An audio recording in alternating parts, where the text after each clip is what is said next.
Kamusta mga kaibigan? Sa video na to, ating pag-uusapan ang buhay at karera ng isa sa mga iconic na aktres ng Philippine cinema, si Celia Flor. Kilala siya bilang pangunahing bida sa mga klasikong pelikula noong dekada 40s at 50s.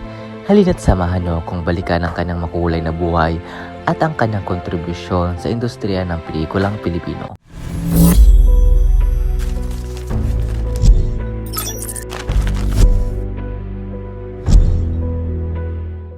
Celia Flor ay pinanganak noong 1927 at naging tanyag bilang isa sa mga unang kontratadong artista ng LVN Pictures.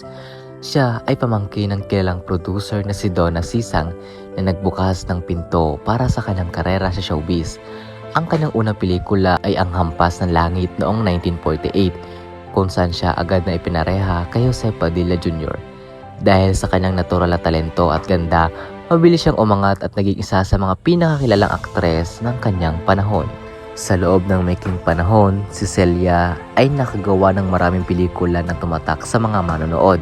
Kabilang dito ang Sa Tokyo ay Kinasal 1948 na itinambal kay Rogelio de la Rosa at Ibigan Mo Ako, Lalaking Matapang 1949 kung saan siya naging mortal na kaaway ni Jose Padilla Jr. Naging popular ang kanyang tambalan na nasundan pa ng iba't ibang mga pelikula tulad ng Florante at Laura at Kapas, isang pelikula tungkol sa Death March noong panahon ng liberasyon.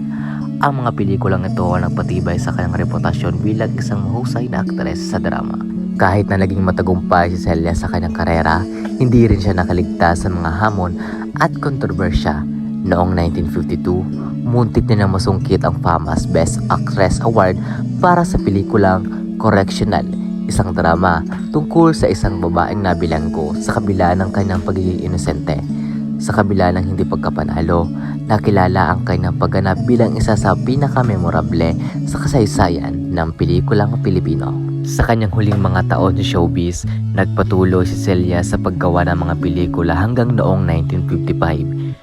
Kung saan lumabas siya sa mga huling pelikula na Panyolitong Bughaw.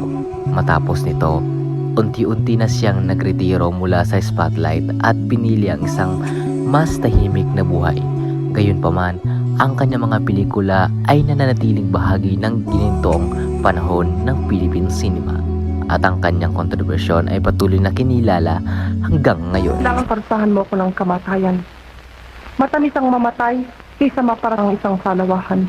At dito nagtatapos ang ating pagtalakay kay Celia Flor, isang matunay na alamat ng Philippine cinema. Isang aktres na nagbigay ng kalidad ng pagganap at nag-iwan ng hindi malilimutang legacy sa mundo ng pelikula.